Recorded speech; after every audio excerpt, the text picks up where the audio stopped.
G'day Dons fans and welcome back to Don the Stat. It's been another week of testing the resilience of Essendon fans, something we've all become only too accustomed to. We've suffered through 5 more injuries, an 18-point loss to Richmond in Dreamtime at the G, a 1-10 record for 2026 and last place on the AFL ladder. We had 3 days of media pile-on top of the countless weeks and months of it that have come before, only to be followed by the sacking of senior coach Brad Scott and more media innuendo and pile-ons. Never has the expression, never a dull moment, been more apt to describe the life and times of being an Essendon fan. I'm Jonathan Walsh, and as always, I'm joined by my co-host, Ian Hugh. Humie, how are you, mate? Look, like sands through the hourglass, Jono, so are the days of our lives. It does feel a bit soap opera-ish at Essendon, as it has done for too long. But look, it's great to be here, Jono, and it's good to see you tonight. I think after this week, the Essendon Football Club should apologise to my workplace for destroying my productivity these last couple of days. There's been a lot to keep up with, and I imagine it's pretty similar for you. Yeah, it is. It's hard to fully focus, isn't it, when these things are happening and going on. Thankfully, I got a lot of work done on Monday, and that sort of made up for it. But look, I'm doing okay. Arsenal, of course, have won the Premier League and got the trophy back at the Emirates, so that's brought some real joy to my supporting life, I guess. But yeah, beyond that and a little bit closer to home, it's been a pretty tough week. Yeah, congratulations through gritted teeth there, John. As a Tottenham fan, at least we avoided relegation. It's some small sweet sucker for me, and at least my football team, my AFL team can't get relegated, at least not yet, until they bring in another few teams and bring in promotion and relegation. So some small victories for me, at least. Yeah, I guess that was the only thing that didn't go my way when it comes to that code of football. You would have missed us. Well, yeah, two guaranteed wins that we would have missed out on. Yeah. But it has been a tough week. I guess it's hard to avoid talking about all of this up front. We have both said numerous times over the years that on field is our happy place, and we'd much rather just stick to that. But we can't avoid what's going on, and I guess, for our own sake, if not for anyone else's, we probably need to talk it through. And it's been no surprise, I think, or it come as no surprise to those people that know me well, that I've been quite reflective this week. I tend to go quite insular when things like this happen and process things in my own head and try and wrap my head around my own feelings. And yeah, that's what I spent a lot of this week doing. And, I don't know if the news of this week, I was saying to you, before we hit the record button, would have impacted me nearly so much, prior to this podcast and what this has meant for you and me and the enrichment of our lives supporting this footy club. I probably would have just been able to walk away from it, not walk away from the club, but just disenfranchise myself from the news and not get too caught up with it. But I think the way I felt this week is probably a reflection of how much more connected I do feel to my football club at the moment. And I've been trying to really put my finger on why that is. And if I reflected back have reflected back, you and I started this podcast in 2022 and it was really just you and I wanting to talk about the game the way that we like to enjoy it. And that's obviously, getting deep and analytical and looking at game styles and game themes and data and analysis, and really just to scratch our own itch and no expectations on anyone listening. And, there are already a lot of great people in the Essendon community who are creating content, but there wasn't anything that just quite spoke to me on the level that I like to absorb information on the game. And that really was what the start of Don the Stat was. It sounds a little bit selfish, but it was really just about you and I doing what we like to do. But then very quickly in that first year, and it still happens today, is we started to get feedback from people that and I get this is only footy. We're not talking about life and death things here, but that we were helping to enrich their experience with the game. It was helping them to learn what was happening on the field and how games were played. We were able to offer understanding, even if people didn't necessarily like what they were seeing, at least they were understanding why it was seeing or what they were seeing a little bit better. And, that was when we realised that we had an opportunity to help people, albeit in a small way, reconnect to the game and to the club, and we really tried to push that. And then the next step from there was it's turned into this true community, and it's become bigger than just you and I, and we've both had the opportunity to meet and get to know either just through online forums and Zoom meetups and things like that, or in person at matches and other social events. We've had the opportunity to meet so many incredible Essendon people, and we've got to learn their stories. And I think that's why I found this week a real challenge, because I feel like it's hard now to distance myself from how I feel about these things and how this wonderful group of Essendon fans that we've got to know in recent years are all feeling about it, and so many different stories, and I'm not going to go through all of them, but they're all really equally important. You've got people like Rick Edwards who we've had as a regular guest on this show. I really love Rick. He's born and bred around the corner from Wendy Hill. Essendon is in his blood, and he couldn't be more Essendon if he tried. But then there's people like Andrew who grew up supporting the Dons through the 90s like I did, and where winning was everything. You're in a preliminary final or grand final every year, and now he's trying to make sense of what's going on and explain that to his young son Abraham, who goes to the footy with him, who hasn't seen a lot of wins, unfortunately, but loves the Bombers just as much as any of us. And then there's people like Taz, who needs to have the biggest sleeves in Australia because she has the biggest heart in Australia and very much wears her heart on her sleeve, particularly when it comes to Essendon. There's people like Biff, who lives over in the US, and he might be the single most entertaining Essendon supporter I think I've ever met. And he's never been to Australia, let alone see an Essendon game in person. And I'm not sure if Essendon chose him or he chose Essendon, but he loves his footy club just as much as you and I do. There's Toby over in Sweden who, spent a brief time living in Australia and adopted the Dons. I think of all the things that you could take home to Sweden with you from Australia, I'm not sure taking Essendon or a love for Essendon was the best choice. But yeah, he gets up at all hours to watch games. There's Dave doing the same in the Netherlands. We got to meet Gail on Anzac Day, who has supported Essendon for decades and a lifetime supporting this club, but was like a kid at Christmas on Anzac Day because it was her first time experiencing that in the flesh. And guys like Craig, who might be the kindest person I've ever met in my life. He grew up listening to his dad recount stories of watching Coleman play live. And, a bit like me, he was born into Essendon, didn't really have a choice. And there's just so many more of those stories that we've learnt in recent weeks and recent months and over the last few years. And they're different stories. And there's been so many conflicting emotions and so many different opinions on the events of this week. And I think the one thing that I keep coming back to is that we're all strangely bound by this one thing, and that is the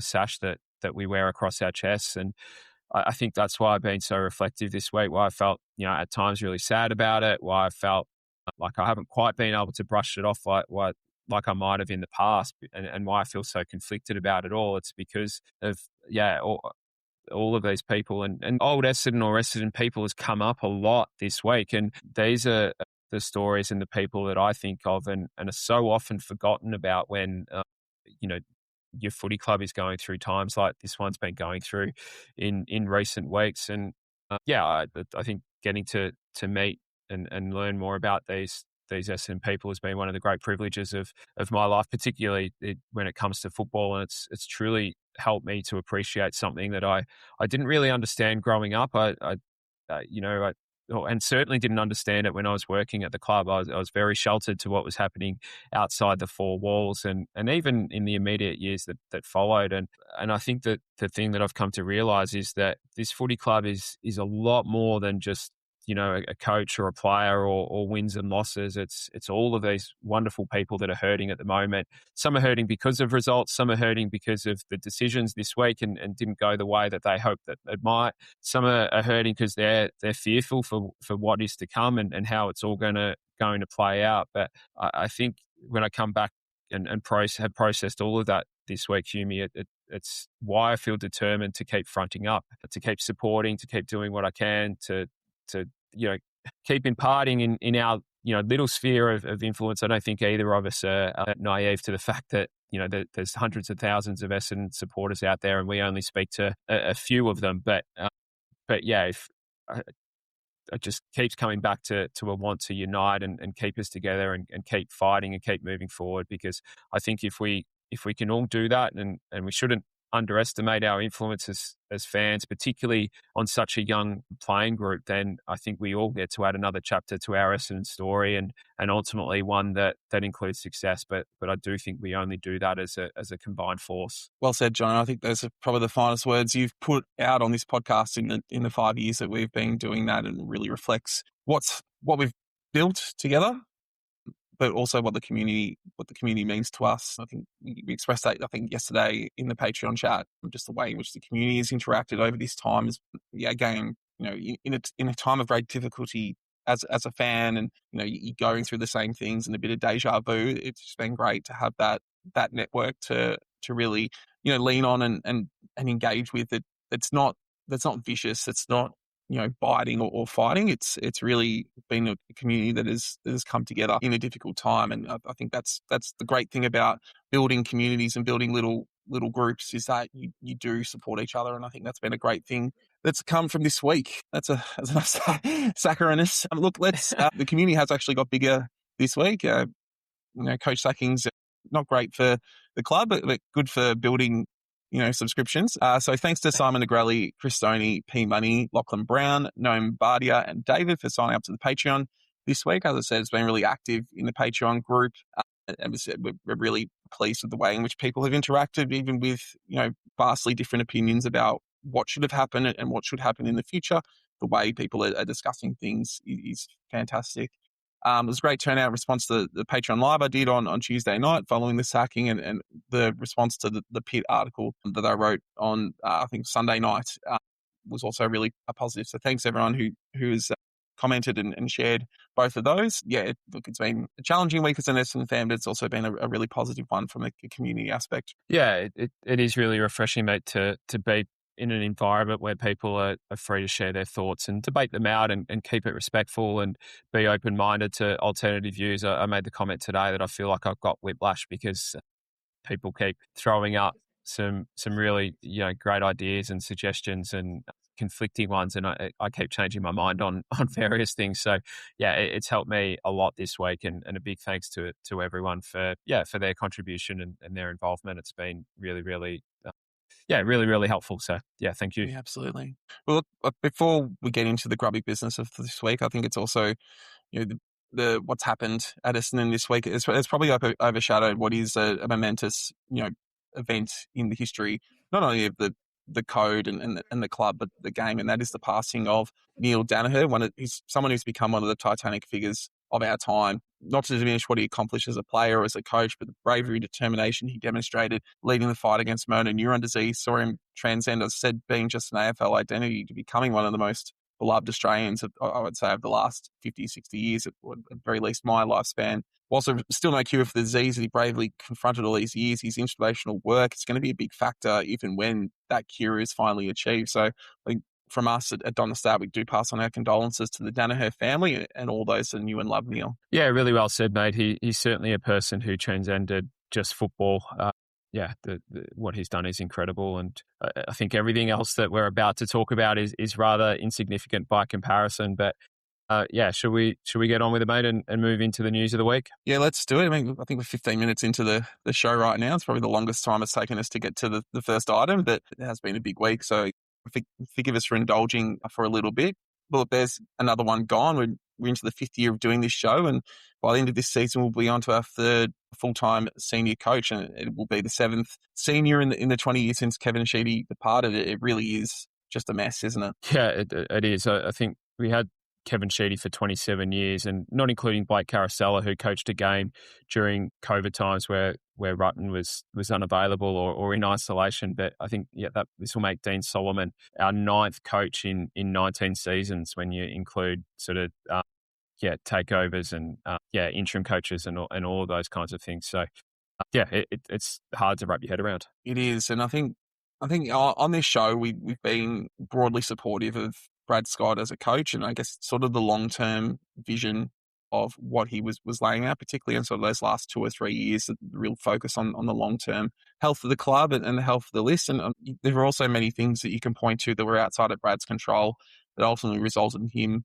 losing his job. Obviously the people who hired him at the club, or Barham, who'd really championed Brad, and then Craig Vozzo coming in as CEO, working closely on the strategic plan for the club, are both departing. And then there's obviously the injuries over the past 2 years. He was, in many ways, he was on a hiding to nothing with those sort of factors. But I do understand where the reasons behind the sacking came from, and even though it partly felt manufactured from outside, you could see it coming. And one win in 25 games, the lack of consistent performance, particularly in regards to the starts, you would think that that's where you can have the most impact on the team and getting them to start well.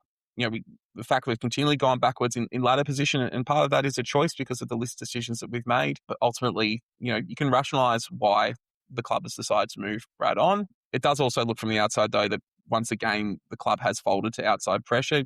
As I said, you could see it coming from a mile away with the media narrative, particularly around this upcoming block of games, that they were must-win games for Essendon, that was sort of setting the scene to put the pressure on the club, that if there wasn't success in those games, they would have to move the coach on. And once the Richmond game was lost, it almost seemed inevitable that it was going to happen. They were writing the articles at quarter time with the way that game started. Yeah, I wasn't particularly impressed with what I saw in the Fremantle game. We talked about some of our tactics quite in depth in last week's review of it, and the shift from zonal to man-on-man defending to settle the game, and the need to do that.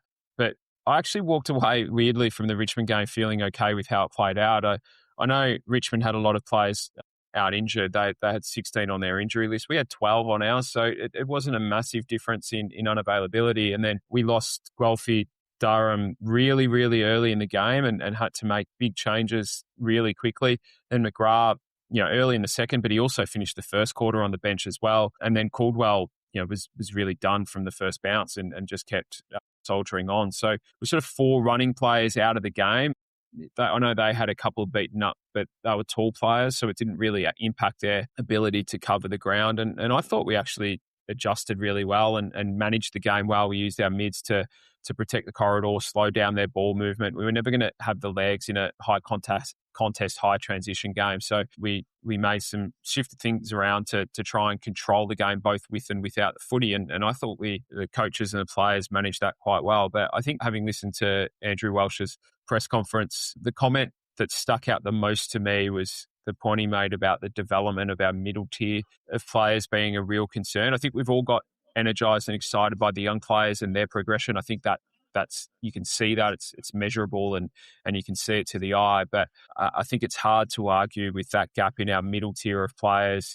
Maybe besides Sam Durham, who continues to evolve as a footballer, that rest of that core middle age group haven't really improved and I guess in some cases regressed. So yeah, I that was the bit that in all of the press conference that probably stood out the most to me. Yeah, my hope is that even though the Brad Scott era was ultimately unsuccessful, I think he's the first coach in a long time that I can see has had a long-term strategy being put in place to get this club back to long-term success. And I only hope that even if the same person isn't in charge, a lot of those philosophies are kept in place and we're not changing course to rush progress and force ourselves back up the ladder. And because I think we've seen for too long the club being dominated by short-term thinking. I guess, given that we're reliving this, cycle every couple of years, my big worry is that we're just in this vicious doom loop that we can't get out of, and that we keep thinking that sacking a coach is going to fix problems. It may work, but the history has suggested for the longest time that the changing coaches midstream has only resulted in us getting to an elimination final at best, and an elimination final where we haven't been competitive. Yeah, look, I think that's certainly true from an Essendon perspective. Maybe not so true from a broader AFL lens. You sort of different situations, of course, but Hawthorn started their rebuild under Clarkson. They kept their list management team and strategy in place and then ultimately replaced Clarkson with Mitchell. I know that was a succession plan that ended up earlier than intended. Brisbane were really patient with Fagan, but they got, they went through sort of 2 coach changes, didn't they? They went Voss into Lepich, started their rebuild under Lepich, got games into guys like Andrews, Hipwood, Gardner, etc. I'm sure there would have been more, and then we're able to elevate that under Fagan. So I guess the distinction here on where we're at right now compared to where we've been at in previous years is that list strategy and growth strategy is staying in place. So that the people or the figurehead, the senior coach might change and and I'm sure in time assistant coaches too, but the plan or the strategy doesn't look like it is going to change. And we're also a fair way into that as well. I'm with you. I do think, and I did hear Brad Scott's comment to this as well. I do think that we'll look back on this period fondly, not for wins and losses, but for having a strong leader who was able to absorb all the pressures that come with coaching a club like Essendon, all the history, the good and the bad in that, and what that means, and was able to stare that down and put his footy club, our footy club, first above himself, and move on players that weren't going to be as professional as we need them to be, even though those decisions might not have helped us in terms of win-losses, and then really invest in the draft and playing young players and getting games into them. We'll end this year having Nate Caddy and Archie Roberts on the precipice of having played 50 AFL games, and that's really, really setting us up for success. So yeah, I'm with you, mate. I think all things being equal, all things going to plan from here, and I guess we only have hope at this moment, but I do think that we'll look back on this period favourably in the end. Yeah, and for all those things that you've just said, I think Brad Scott will deserve thanks for doing so, and hopefully in the future when we are premiership successful, you're right, we can look back and see that this was the foundation there. And look, I think it's almost impossible for them to change streams at the moment, because I doubt that top tier players that are really going to move the needle, or top tier free agents, are really going to want to consider Essendon, given our ladder position. And so that essentially means we need to stick to a draft first strategy, particularly for this year, looking at getting at least a top 5, probably a top 2 or 3 pick in the door, or in the open pool. Potentially there's other players leaving you can use to get more draft picks. You've got the bonus pick from making a bid in the top 5. We'll almost certainly get that. So we'll get another big draft haul this year. And then next year when Tassie come in, it does seem like we've got quite a few reasonably high-level NGA players. Obviously, Kobe Buick is leading the way there, but there's some exciting performances from some of the other club-aligned talent, which could sort of offset the Tassie effect in terms of them pillaging the draft. So after next year, that will be 5 years of attacking the draft hard. If you start with the Caddy and Roberts draft, and that was not a hugely, we didn't attack that draft hugely. We just took the picks that we had, but we traded up to make sure we got Caddy. And then obviously Archie Roberts is a bit of a hidden gem at the back. So we've come out of that draft pretty well. And then we end next year with Buick and Crew. And I think 5 years of hardcore drafting probably gives you enough talent on the list to really start making those trade and free agency moves that can really help accelerate the performance of the side. Yeah, I think that messaging has been strong. And yeah, I mean, there's been a lot of, I get people can also be cynical because there's been things that have been said that we backed out of as well in recent times, including the support that did come from the president and the CEO for the senior coach. But I do think, and whether it's blind hope or not, but I do think that list strategy is going to remain in place. I think we'll hit the draft harder. I think in all likelihood, it's hard to see us winning a lot of games in the back half of the year, if for no other reason than the number of players that we've got out injured at the moment. We just don't have the fit and available talent to be able to string enough wins to get ourselves out of the bottom 4 or 5. So, we will end this year with a top 5 pick, which probably means that we'll be the beneficiaries of a bid coming before our pick and that pick sliding back, and therefore meaning we get a compensation pick effectively at the end of the first round or start of the second, however you want to look at it. So, that will give us, 3 picks in the top sort of 20 to 22. And gives us an opportunity, even without trades, to really hit the early part of this draft and add to the young talent that we've been building. And then you're right, Kobe Buick, we've been lamenting the loss of Nick Martin this year, and I don't want to put too much pressure on a young player, coming through. But what I have seen of Kobe reminds me very much of Nick in the way that he moves. So, that gives us access to another really high-end talent, plus, the likes of Blake Justice and some other NGA talent coming through as well. So I do think from a talent procurement perspective, we're as well placed as any club at the moment to get in before Tassie and be able to capitalise that. And the bit that gives me real hope that if we get this right, we can get up and stay up is when you look at when the clubs have come into the competition, and granted Tassie's 1 versus 2, GWS and the Gold other Coast. Suns, is that teams that are at the top when those got, or are near the top, when those clubs came in, were able to stay there for a while because it was hard for those that fell behind to catch up. And I think we're still, regardless of the coaching decision, are still really well placed to capitalise on that. Yeah, and that does bring us to the interim coach, which is as most people expected when the news that Brad Scott had departed would be Dean Solomon. So I guess it's a question of what we can now get out of the remainder of the season. You want to see some improvement, but you touched on it before. I guess you want to see some wins, right? Like at least for the sake of the fans to have something to celebrate. You probably don't want such a big bounce that it takes you out of the range of the tippy top of the draft pool if you get sort of 5 or 6 easy meaningless wins at the back end of the season. As as hard as it is to talk about wanting to lose, you don't want to lose, right? But the incentive structures of the draft are that you want to be right down at that range where you can pick the real top end of the talent. So it's conflicting emotions, really, isn't it? Yeah, it's weird what this game does to you, and that's the system, right? And that carrot of that additional pick that the AFL's brought into place from this year, makes it more so than what it has in the past. In the past, there wasn't really a difference between pick 5 and pick 6, and other than obviously that one. But now, if you pick 6 and there's a bid that comes in the top 5, you don't benefit from that extra pick. So yeah, I think you certainly want to put yourself. We need to put ourselves in the position where we can maximise our draft hand and really hit this draft hard before Tassie gets the lion's share of the early picks next year. But yeah, we also want to instill a sense of pride and hope in the young playing group and also the fans, that's for sure. Yeah.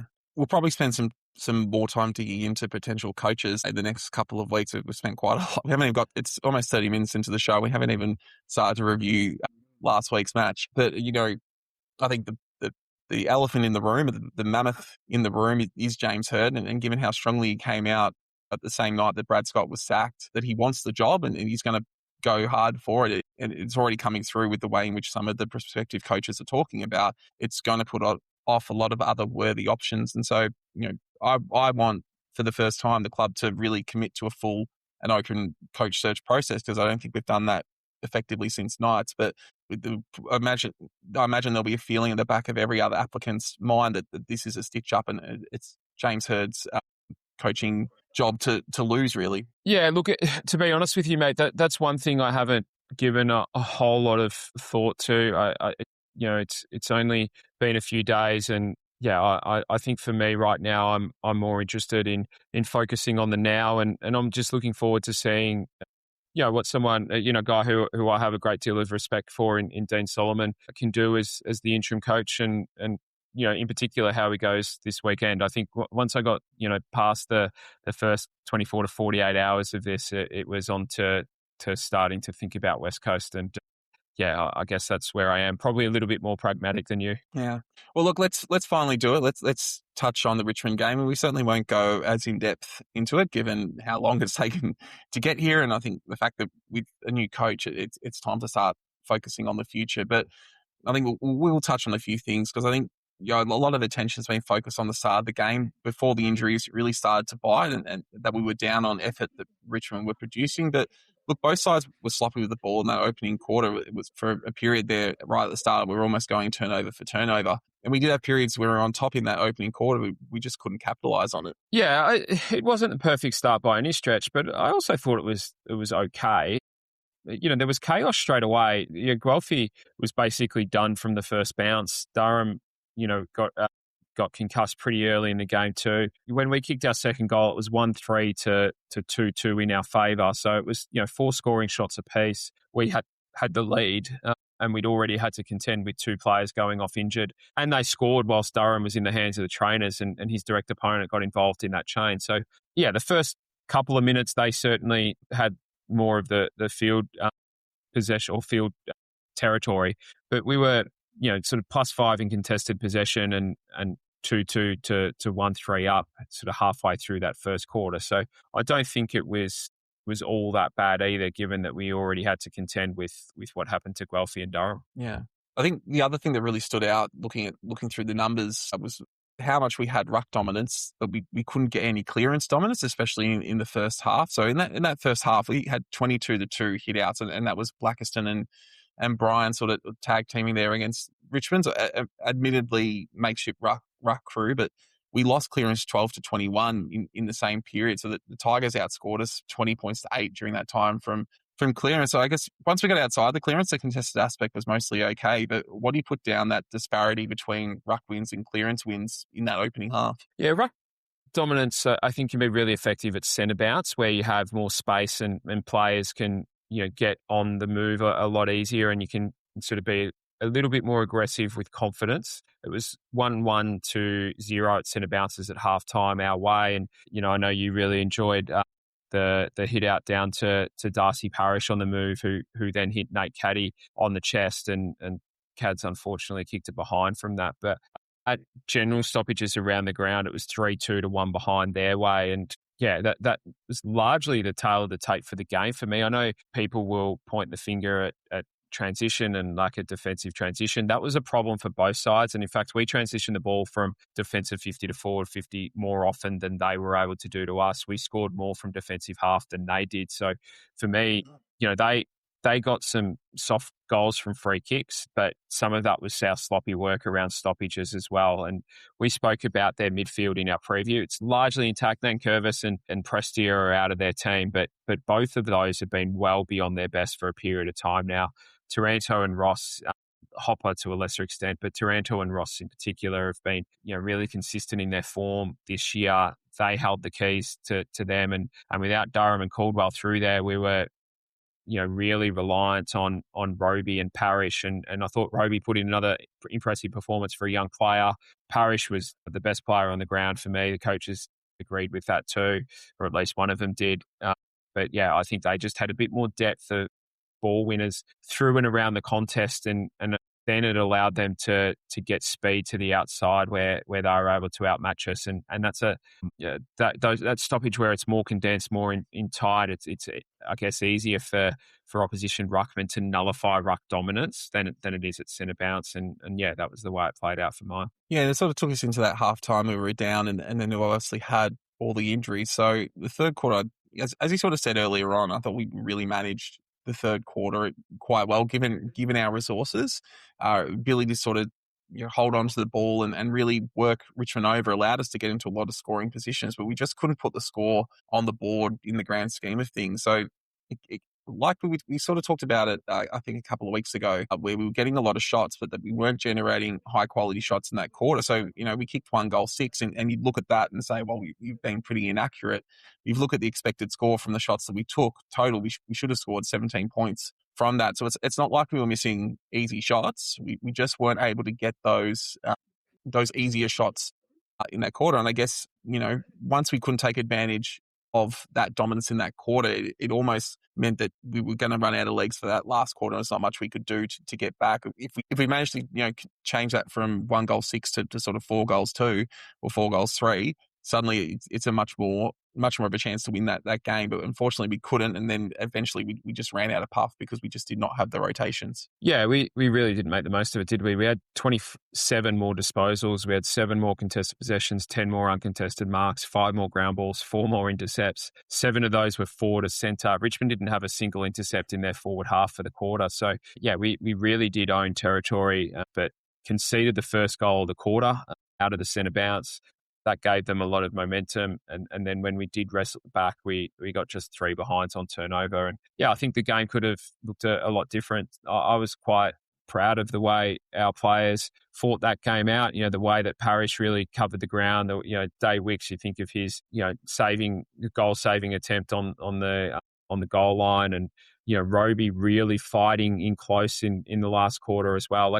We asked a lot of him. This is still a kid in his first year who hasn't had a pre-season, and he kept fronting up and fighting. Archie Roberts moved into the midfield, and we saw him at the start of the year, and he couldn't quite find his feet. But I thought he, on this attempt through the midfield, he really showed why we made that decision to put him through there pre-season, because he can really add some run and carry through that part of the ground where we don't have a lot. So yeah, I love the fight and grit at the end to to try and get across the line when we were so on demand. But ultimately, we sort of shot ourselves in the foot in that third quarter where we didn't make the most of the opportunities. Yeah, indeed. Look, just before we wrap up with the Richmond game itself, I just want to touch on Darcy Parish, who you spoke about earlier, but he was immense and was really well deserved the Yukon medal there. And the coach, as you said, the coaches agreed. I think most people watching the game would have had him in their top 1 or 2 players. He was just running all day to get the team over the line. I was sitting up on the 4th level. You could just see him constantly moving into space to try and provide an option for his teammates. And he ended up with 40 disposals, 9 clearance, 16 contested possessions, and 9 scoring involvements. I think we've talked a couple of times this year about games where we've seen peak Darcy Parish. The Melbourne game really stands out of that, but this was right up there, and hopefully he can keep this form going in the back half of the season. I think just as much for him to know that he can still perform at the level that we know he can, even if the team results aren't going our way, that'll be huge heading into 2027. Yeah, it certainly will, mate. His work rate was incredible. Just to put some numbers on it, he attended 90% of centre bounces for the game, which is, ruckman numbers. Time on ground was 91%, which is incredible. So he barely got a rest, and he was still going at the end of the game. I think it's probably his best game. I know he's played some really good footy. He was All-Australian in 2021, but I thought that was the best game he played. He was really effective with the footy. I know he was fumbly early, and that hurt us a couple of times early in the game. But once he got going, he had the most disposals on the ground, most contested possessions, most clearances, but he also had second most pressure acts.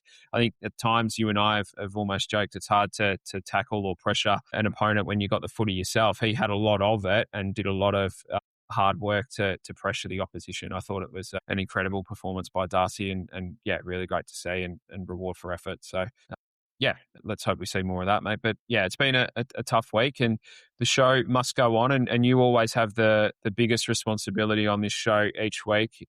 It's the AFL award of all awards, and you've got a nomination for this week's Damien Barrett Lifetime Achievement Award. Yes, indeed. And look, given all the media that's been on Essendon in the last couple of days, I certainly could have picked something from everything that's come out in those last couple of days. But I'm going right back to the night after or the day after the game, as this Barrett Award nomination comes from Vesuvius himself, Kane Corns. And after our loss to the Tigers, he claimed that not one of Essendon's senior players dig in when times get tough. And now I think we've all questioned what our senior players have been producing this year. But to make that statement after the Tigers game was gobsmacking. So in that game alone, we had the captain, the senior player, Andrew McGrath, put his body on the line, get smashed, come back on, and then run in and put his body on the line again, leading to a broken jaw. I don't know about you, Kane, but that looks like digging into me.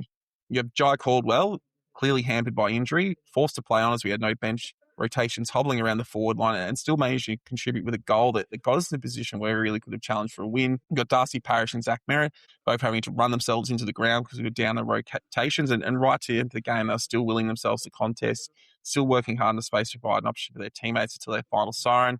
Would have been so easy for them to give up and preserve themselves, but they dug in. So, no, I'm not going to cop that from you, Kane, not after that game. Congratulations on your first Barrett nomination for the year. You've shot right to the top of the list. Yeah, I think there's been 10 losses this season, mate, where fingers could have been, 9 losses where fingers could have been pointed at a number of senior players. I thought Kyle Langford also played his best game for the year, and I thought Mason Redmond was pretty resilient down back as well and kept trying to drive us forward. So, yeah, he's had 9 chances this year to run with that, and he chose the one where I don't think it was anywhere near deserved. So worthy nomination, mate. Well done. Yeah.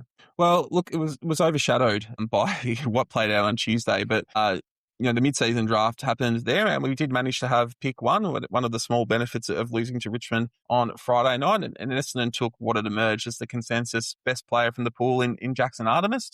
He was an overlooked in the 2024 draft, despite being the WA MVP from the Champs, and has excelled for Tasmania in the VFL this season. And what I really like about it is that he was rated the best player in the draft, but he was also a list need. I think when those two sort of things come together, you can take the best available player that also fits a list need. That's just great drafting, or the ability. That's what you want to see when you're drafting. Speed off the back half in particular, I think, is going to be really important. We've spoken a lot about the fact we don't have line-breaking speed. So it's going to be interesting to see what he can produce in the red and black over the next 18 months. And given he's got a calf injury already. He'll be out for a couple of weeks. He sounds like an Essendon player already. Yeah, it certainly got overshadowed, didn't it?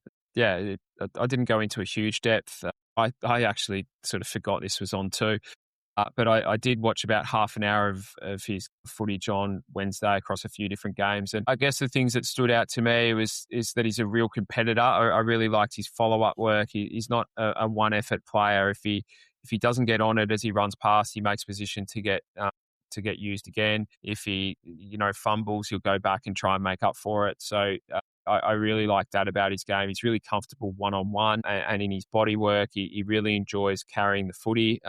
And I think actually just going back on that one-on-one stuff, I know the concern on him when he was an 18-year-old coming through the draft was that his body shape, he's probably a little bit, thin and needed to build out a little bit and build some body strength. So he's clearly gone and worked on that and added that to his game. I think his kicking is really good. I think he's got a little bit of the Archie Roberts in that he does have the odd brain fart where he makes a bad mistake and turns it over, but when he's really going, his kicking's really, really good, and he typically makes really good decisions as well. So I think he brings some toughness, some speed, some competitiveness, and they're all attributes that we need on our list at the moment. So yeah, looking forward to him recovering from that calf and getting in our VFL. And I'm sure, it's an 18-month contract, so he doesn't have to play this year to prove himself, but I'm sure we'll see him at senior level at some point this year. Yeah. Well, look, let's turn to our matchup for this week, which is over in Perth against the Eagles on Sunday night. Hopefully be a great way to end the weekend and head into the week, but who knows, given how we've been playing this year. On to the Eagles themselves, though. Last season, the Eagles finished on the bottom of the ladder with a solitary win and a percentage of 60.1%. So far this year, they've tripled their win count with victories over the Kangaroos, Port and the Giants, and are currently sitting with a percentage of 66%. Yeah, they've certainly taken some steps this year. Harley Reid, I think, has taken a big step in consistency and closing the gap between his best and worst. William Dersma, last year's number one pick, he looks right at home at the level. And last year's mid-season draft pick to the Eagles, Tom McCarthy, he's given them a real mature body and consistent body down back.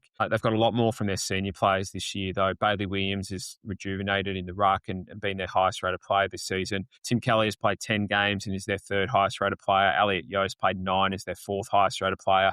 Jake Waterman's played every game, kicked 22 goals, and then they're getting solid contributions from premiership players like Liam Duggan, Liam Baker, and to a lesser extent, Tom Cole. So, yeah, I think like we've seen in recent years for the Eagles, when they've got all of their senior players fit and playing well, they're a better team for it and can trouble teams and play really well. And because they've had more of them available this season, they've been able to get some wins on the board. Yeah. In terms of their scoring profile over the last couple of years, it's pretty similar to last year, even though they've got more wins so far this season. They're ranked 17th for scores for both years and 18th for scores against. And the raw totals in those have increased, but along the lines of the general increase in the scoring across the competition, so about a goal difference there. They have improved their inside 50 differential from -11 to -6 per game so far this season. And whilst they're giving up scores at the same rate per inside 50 this year, with 55%, their scoring profile has improved slightly from 45 to 47%. So they are being a bit more effective when they go inside 50. Their ball movement profile has also remained similar to last year. They're going at 1.45 kicks per handball, which is close to the league average. Yeah, not a heap has changed, has it? I think the thing that has changed, I've touched on it already, has been that availability of their experienced players has helped them get across the line when games have been close. They were 0-5 last year in games decided by 19 points or less last season. This year, they're 3-2. So I think for me, that's been the big difference, not necessarily in how they're playing, but that they've been able to win some of those close ones off the back of the good contributions from young players, of course, but just that consistency of availability of their senior players has helped them be a bit more of a resilient team. Yeah, indeed. And probably one of the ways in which it has helped them, those senior players being in the side, has been their improvement in their clearance work. They've gone from -3.65 centre clearances a game to -0.3, so essentially breaking even at centre clearance. And you would imagine that the Williams form and then the consistent ability to have both Yo and Kelly in there along with Harley Reid has certainly helped with that. They've gone from -7 to -2.5 in stoppage clearance. However, despite this improvement in their differentials, their scores from centre and stoppage clearance have only increased by half a point per game for each of these sources from last year. So whilst they're winning more raw, they're not getting direct results from that. have also significantly improved their contested work, going from -18 to -8 contested possessions per game, whilst one of the real standout statistics for them this year is their ability to win the ground ball. They're currently the fourth-ranked ground ball side in the competition. They're winning 5.41 of those ground ball contests than their opponents. Yeah, they're ranked 15th in the AFL for clearance scores.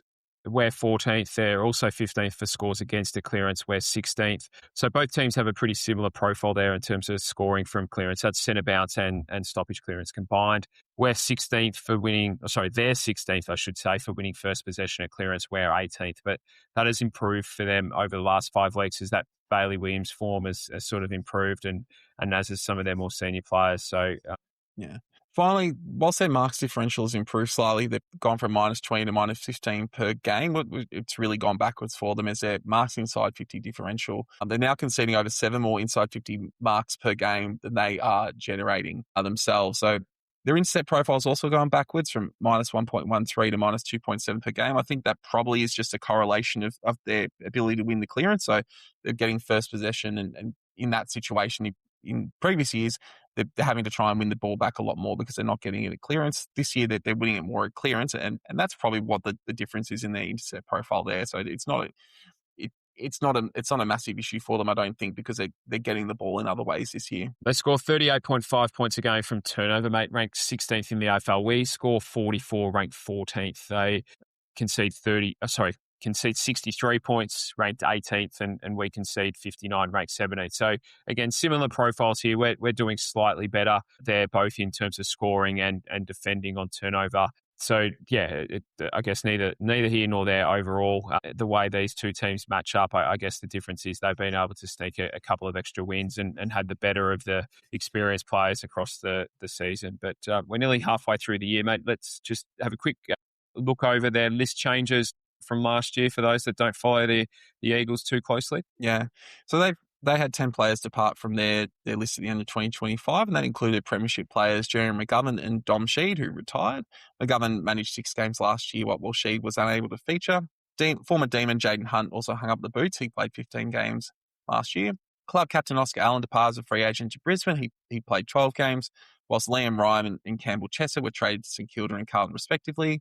Finally, 4 others we delisted, with Jack Petrocelli. We only played 2 games, with the only one of those 4 who featured for West Coast last year. Yeah, that's a lot of experience gone, and I guess the sign of the continuation of the turnover of their list, but they were able to bring a little bit of experience back in. Yeah, indeed. One of the concessions that they got, as well as an extra pick that they were able to use on Brandon Starcevic, was they got extra rookie spots from the AFL as part of their assistance package, which overall saw them add 12 players to their roster over the off-season. And just as an aside, I think if I was going to ask for an assistance package from the AFL for Essendon, I would want to include some sort of extra rookie spots like West Coast have got. I think that's a even better than draft. I don't think we'd get a top-end draft pick in the top 5, but I think that would, much for muchness, I think that would be something that I would be interested in. As I mentioned, premiership line Braden Starcevic was traded in.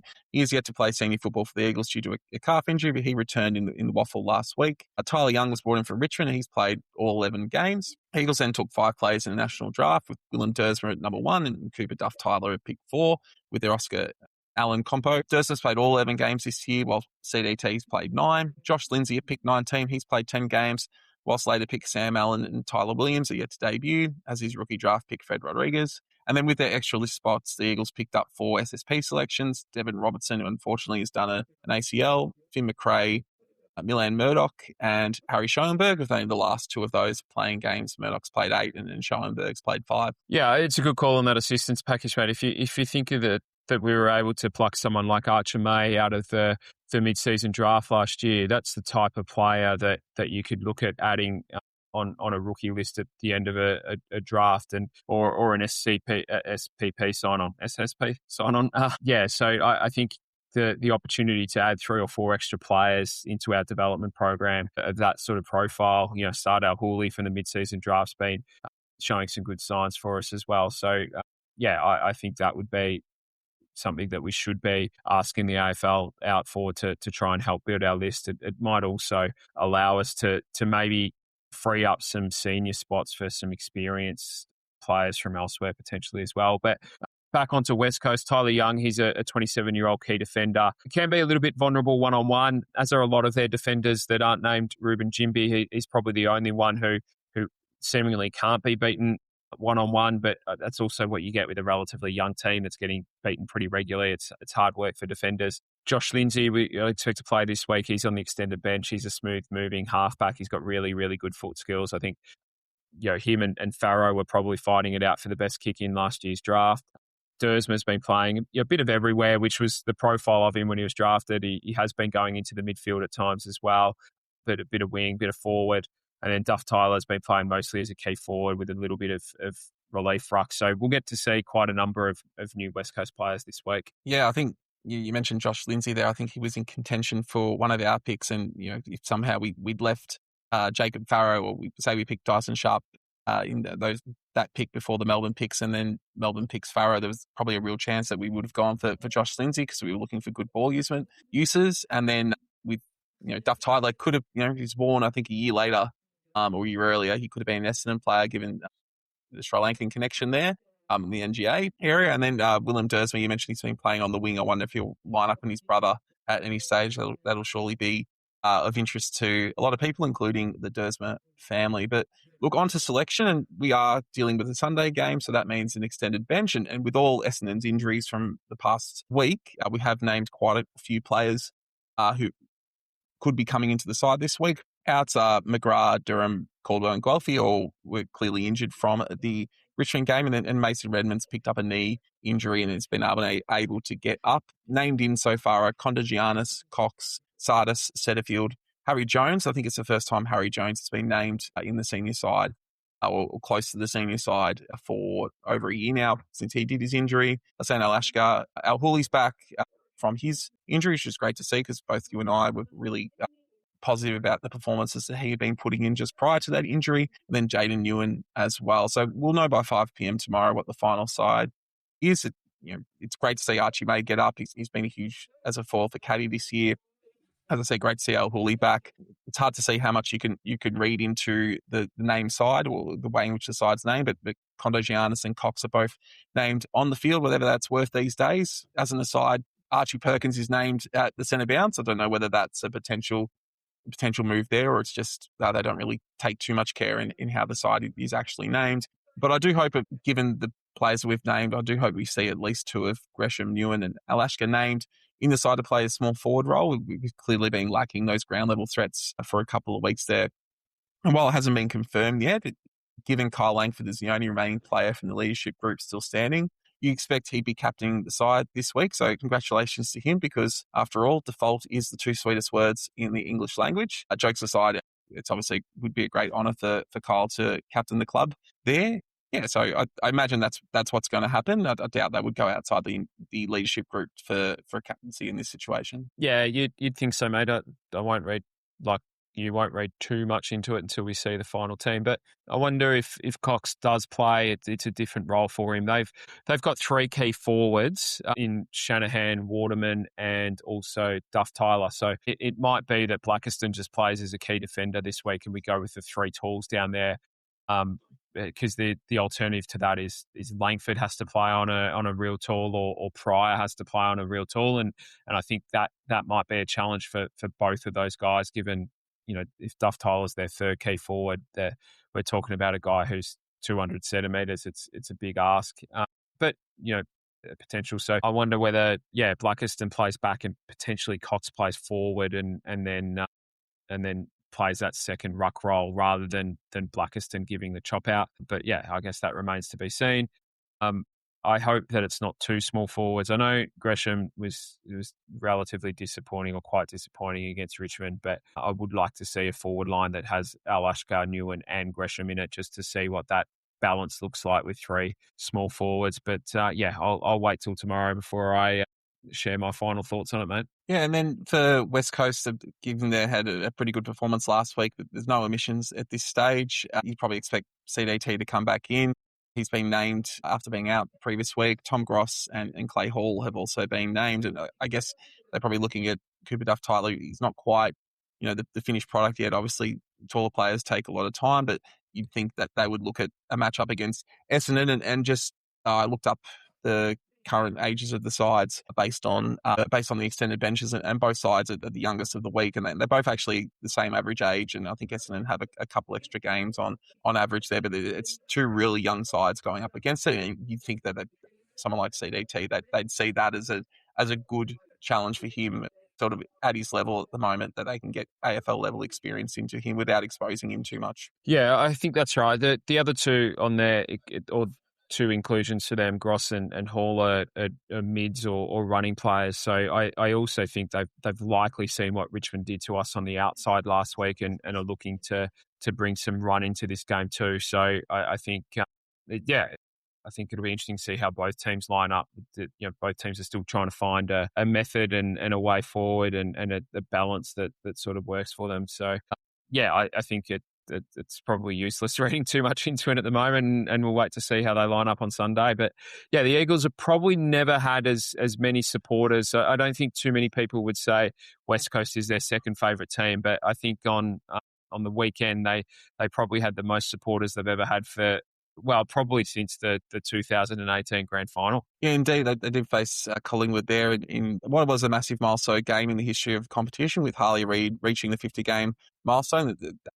We all love Harley Reid, and the AFL did a great job honouring his accomplishment there. But unfortunately, the West Coast weren't able to get over the line from him. They went down by 10 points to Collingwood. The two sides traded blows for much of the first half before the Pies skipped out to a 29-point lead just after halftime. The Eagles fought pretty bravely. They managed to drag it back to within a goal halfway through the last quarter, but were unable to overcome the Pies in the end. Yeah, they came home really strong, mate. They kicked 6 of the last 9 goals of the game. It was 6-5 to 4-3 from halfway through the third, and it was largely forward half turnovers where they did the damage. They kicked 3-2 in that period from that source. You're right. It was across the whole game, really. They will generate 35 points from forward half turnovers across the entirety of the game, and that's a really high number comparative to what normally happens in a game. And a lot of that came from the fact the Eagles were able to generate 7 more inside 50s. Overall, once they did get it inside 50, though, they struggled to convert it into scores. They only went at 38% forward efficiency. So, yeah, much of the Eagles' territory was driven from the centre had 4 more centre clearances, but they also managed to give the ball back 10 more times to their opponents. But when they did win it off them, as you say, they were doing it in dangerous parts of the ground, and they were able to turn that into scores on the board. Yeah, they had 17 forward half turnovers for the game. The AFL average is 20.8. So, not a bad number by any stretch, but they had 13 of those in a quarter and a half from halfway through the third. So it really was how that pressure and forward half game was how they got themselves back into the contest. Yeah.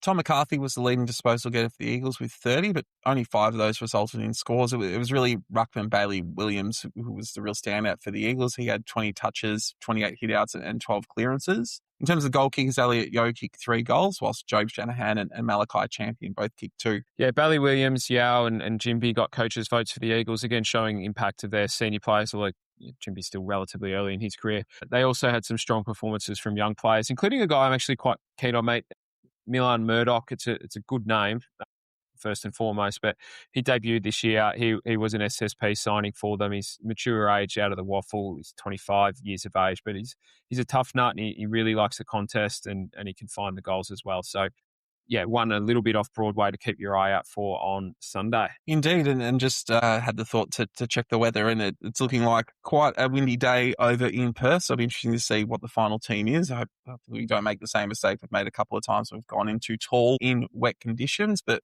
as I normally focus on the opposition in these match previews, but I think this game, as much as any, is about us as any other time of the season, and I think the focus is really going to be on how we start. We've had such poor starts this year. It's really going to be interesting to see how they come out in that first quarter with a new voice being the last one that they hear before they run out onto the ground. Yeah, it's really hard to know what to expect this week. I think whilst, Solly is a great communicator, he's a really good at bringing people together, and I think we've seen some bits of that already this week. I think, think back to the email that he sent the past players when Andrew Welsh put his hand up to take on the presidency.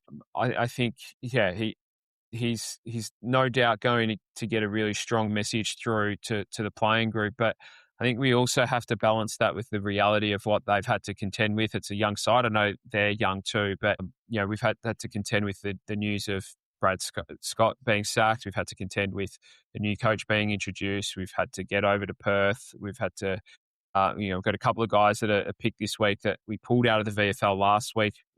So it means they've gone, or at least in Sardis's case, gone 2 weeks in a row without a game. We've got 5 guys out injured and a couple more that got banged up in the game and are still playing this week. So it's like that's a lot to have to overcome this week to then be focused and ready to start the game. But yeah, a good start in Perth in particular is really important. You've got to try and take that crowd out of the game early, because if they get on top early, it is a long way back. So I know this young group is resilient, and we've seen that over and over and over again. But I do think this is going to be a really, really big ask for them. Yeah. I guess now that we have a somewhat fresh set of eyes setting the team up for this game, what changes to the structure are you wanting to see?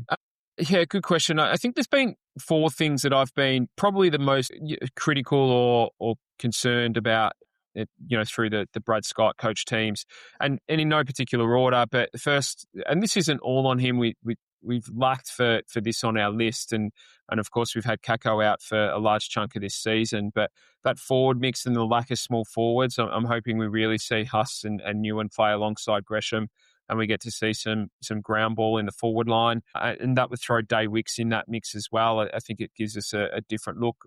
Secondly, we speak about this a lot, the bees to the honeypot issue at clearance. So I don't think we fix that in 1 week, but I do want to see some improvement in that contest structure throughout the remainder of the season. Third, let's do away with the overcomplication of tactics that have continue to fail, and then we have to roll back in game.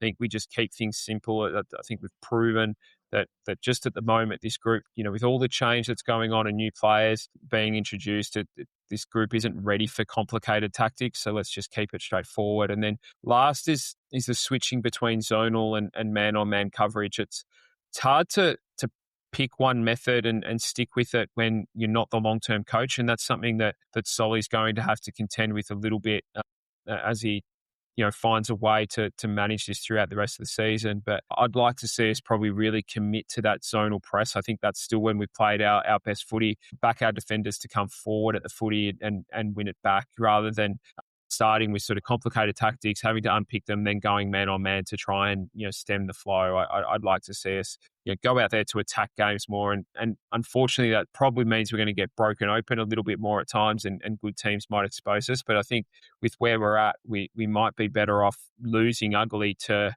some of the better teams rather than sort of hanging in there and having a 6 or 7 goal loss if we're teaching our players to play the right way. So I think I'd like to see a bit more of that, mate. Yeah.